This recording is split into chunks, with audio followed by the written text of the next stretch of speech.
everyone, and welcome to Drak's Corner. My name is Drak, and this is the first video for my new channel. The main purpose of this channel is going to be to go through and create a bunch of videos about various different games and helping people get involved in these games and getting through the beginning stages of these games quickly, as they may have a learning curve or may just have lots of grinding. The first few videos are going to be about Summoner's War. It is a mobile game for the phone, for iPhone and Android. And I've been playing this game for a little over a year now. I've been having tons of fun with it, and it's got some community functions like guilds involved. And I've been noticing, watching guild chat a lot recently, that there have been a lot of the same questions asked over and over by my guildmates, which, 9-10 months ago I was asking these same questions myself. So I thought maybe it would be a good idea to create a video covering some of those questions. The format for these first few videos are, I'm going to answer the question, what are good monsters to raise up and which ones are trash? So the format here is, I'm going to do this first video on monsters that are farmable, fairly easy to obtain, who are good for mid to end game teams and mid to end game content. We're going to go through, just very briefly touch on them, each one a little bit, and then I'm going to go ahead and close the video out. And the next video will be about monsters that are easy to obtain, that are not themselves farmable, but the food you need, the characters you need to feed them to skill them up are farmable. So we'll do that one next, and then after that I'll kind of create like a list of some of my favorites and then give a breakdown on those individuals and what you can do with them, and rune builds that will help with them. So starting out, farmable monsters, jump in here. So I got a list of about 12 or so of these monsters that are easy to obtain and are useful for mid to end game content. So let's jump in. First one, gotta get down here to Awakened. First one is actually one that I feel is really easy to obtain and really underrated in the Summoner's War community, and that is our Wind Elemental. Alright, this guy, Taharas, is, for endgame content, he may not have a whole lot of application, but for mid-game content, he is amazing for helping you get things like your water essences for awakening water monsters, because you got that pesky boss with 500 times normal HP. And how he helps this is, whenever he crits, he puts a damage over time effect on that enemy, which will ultimately do more damage than most of your other units. And his third skill puts 2 damage over time effects on them, so it just enhances it and speeds it up. So he's really good for that. Doesn't have a lot of real end game potential, but for the mid game and helping you get your water essences, and even helping you with like your Giants B6, B7, and B8 teams, he's great for that. You may even be able to work him into a Giants B10 team to help you with that clear. Next on the list, here we go. Prilia, our Wind Harpy. Now, I used her up through mid game, and to be honest, she deals a decent amount of damage. She breaks the target's defense so that your whole team does more damage, and she has a decent attack power behind her as well. But when it comes to endgame content, she really doesn't have a place. If you're already working on your B10 teams, you don't need her, but if you're still working your way through scenarios, she's a good monster to raise up. Next is the Wind High Elemental, which I am apparently blind and not seeing. Where did you go? There he is. She is. So Moria, the Wind High Elemental. Now this unit is one that she can be used in some good group scenarios, but she isn't kind of a one-size-fits-all monster like some of the others on our list. She's a really good niche monster when she's working with other high-damage teams for like PvP and such, but for general use she's not amazing, so we're not going to spend a lot of time on her. Let's see, next is the Wind Inugami, Ramahan. This right here is one of my all-time favorite monsters. And the reason being is he deals damage based on his defense for his third skill, and his first and second skill have a lot of utility for helping the team out. So, what does he do? First off, he breaks defense, he removes buffs from the target, And his third skill is a nuke that does insane amounts of damage based on his defense. So you can just pump defense into this guy and he becomes a damage machine with his third skill. So he's one of my favorites. He's going to be one of the spotlight monsters I do in a later video, for sure. Next we have Bernard, Wind Griffin. Bernard is amazing. He is one of the best monsters in the game as far as utility. He is good in PvP. He is good in scenario clearing. He is good in Kairos Dungeon. He's good in Trial of Ascension. He's good everywhere. And the reason being is his second and his third skill. His first skill just does damage based on attack, on his speed. Not a lot. Not real useful for most early to mid game players, and even most end game players can't take advantage of that. His second skill, though, deals damage it deals damage to the enemy and reduces their attack and their defense. So they can't do as much damage to you, and you're going to do a lot more damage to them. Great for any scenario. His third skill boosts everyone's attacks. Let me show it to you. Boosts everyone's attack speed and boosts their attack bar by 30%, so you get more turns when he's in your party. He'll be spotlighted later as well. Let's see. Next, we have, back up here to the 3 stars, Ramagos, the Wind Warbear. Now, he's one that I kind of feel like gets a little too much love in the Summoner's War community. Everyone's talking about, oh, Ramagos is great, or Ramagos is awesome. He's good. I won't say he's awesome, but he's good, and he can be a good farmer for you for certain stages. And the reason being is his first skill reduces the target's attack bar, and its damage is based on his defense. Or sorry, on his health. He does more damage based on his health, so you can just build him up, health all the way. Second skill heals him by a scaling percentage of his maximum health. So the more health he has, the more powerful his heal is. Well, not the more... You understand. It's the more health he has, because it's a percentage-based heal, it just makes him a lot harder to kill. And it boosts his defense. That's rather useful. His Clean Shot. Now, one thing that's important to understand about Clean Shot is Clean Shot ignores all damage reduction stuff. It's just flat numbers. It deals damage based on his missing health. If you have him at 30,000 health, and he's lost 20,000 of it in battle, so he's at 10,000 health left, he's going to deal 20,000 damage to the target. And if he kills the target, he gets another turn. So what a lot of people will do is they'll let the enemy team beat him down to almost dead.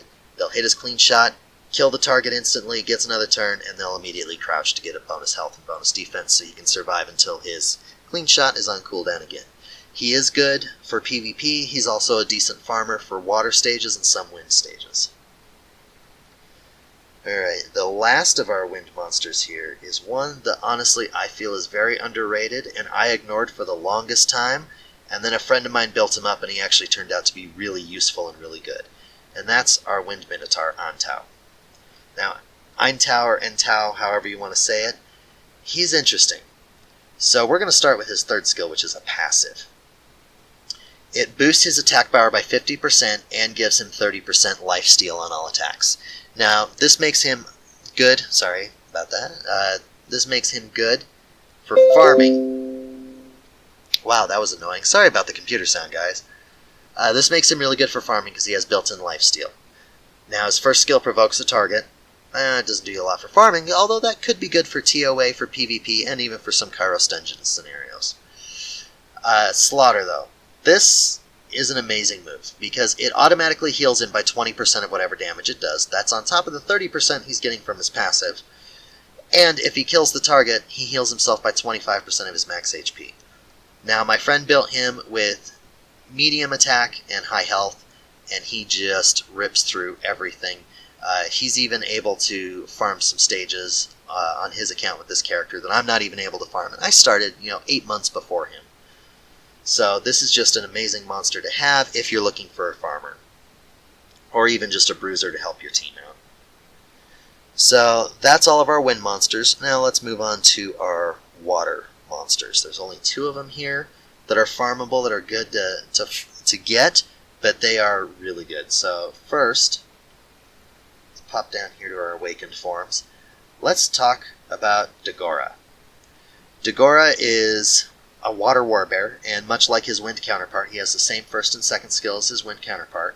His third skill, though, revives with 30% of his HP with his last breath when he dies. So when he dies, he automatically revives with 30% HP. This starts at a 9-turn cooldown. When fully maxed out, it becomes a 5-turn cooldown, making him an amazing farmer for stages like Famine, because he is just damn near impossible to kill. To be honest, I took him into a Giant's B9 team, which is a fire dungeon, and by the time I made it to the boss killed everyone in the party except him, and he soloed the Giant on B9. And granted, the fight took 18 minutes, but he was still able to kill him all on his own. So he's a great one to get. If you need an early game farmer, he is by no means a fast farmer. He is slow and methodical, but he can be a consistent farmer if you're having a hard time finding someone who can do that for you. Next, we have Elena. Elena is the water high elemental, and we talked about her wind counterpart earlier. The water one is so much more amazing than the wind. So her first skill has a chance to deal a dot. Not amazing, it's a low chance. Second skill, this is where she shines. This skill has a decent damage multiplier on it, and it completely ignores the target's defense, causing her to do a huge amount of damage. Her third skill also freezes the target for 2 turns. So with this skill kit, she does a great amount of damage. She's great for PvP. She doesn't have a lot of defense, and her HP is laughable. So she's great for PvP if you can get her to attack early on. She can one-shot an enemy unit. She's good for scenarios and helping control bosses and such. She's just great all around. That's all I got for water monsters, so let's jump over to fire. Now fire, I'm just going to jump over here because the fire high elemental is on this list too. Kali. Now she has the same first and second skill as the water elemental. Her third skill is quite a bit different though. Her third skill buffs the party's attack power and attack speed, and makes her invincible for 1 turn. So what that means is you pop that in the first turn, she boosts everyone's attack and speed, and she becomes invincible, that is unkillable, for 1 turn. Her next turn rolls around, you hit someone with her second skill, and she one-shots someone. I use her in PvP, and mine has hit 28k damage on some targets, which is enough to one-shot most defense and even attack-based units. It's great. Let's see here. Other fire monsters to consider. You have... down here to Awakened again. The Fire Inferno Tagaros. Tagaros is another monster that, if built correctly and you have the right runes for him, he can be a great farmer.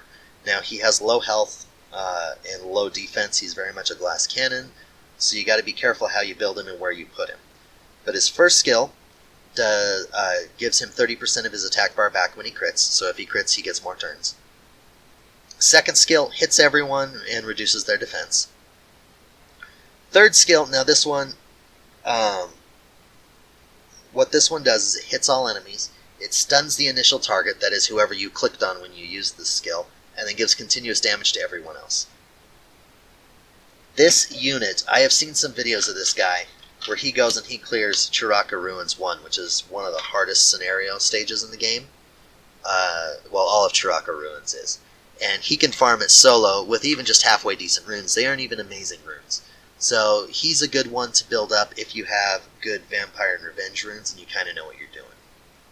Otherwise, he's just good for PvP. He's good for scenario. He's not so good for Kairos Dungeon, but just because he's too squishy.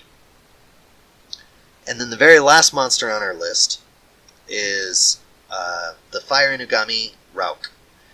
Rauk is not what you would call an amazing character for farming. He does kind of get overlooked sometimes. So his first skill attacks the enemy and has a chance to weaken their defense, and then has a 30% chance to attack again. Now each time he re-attacks, he has that 30% chance again. I've got him on one of my accounts, and he hits... I've seen him hit a target 7 or 8 times for a decent amount of damage each time. It's really just RNG based. Sometimes he's really useful, and sometimes you don't get lucky and he just doesn't do a lot. His second skill attacks with an ally. So what that means is he attacks with this skill, which does a little more damage than his first skill, and then the ally that is randomly selected will attack with their first skill, and they'll get all the perks of their first skill. So that one's decent if you've got a high damage team that you're running with. His third skill is what makes him okay and a possible farmer for certain win stages. And that is, if he gets a kill, he automatically gets another turn. Which is kind of scary when you consider his first skill. So that pretty much wraps up my list here of the monsters that I consider to be highly useful and farmable in the game. So later on we'll get to another video, which is going to be monsters that are relatively easy to obtain, but are not farmable, but the food to skill them up is farmable. That list is a lot longer, so we'll expect that video to be longer, but until then, we'll see you next time.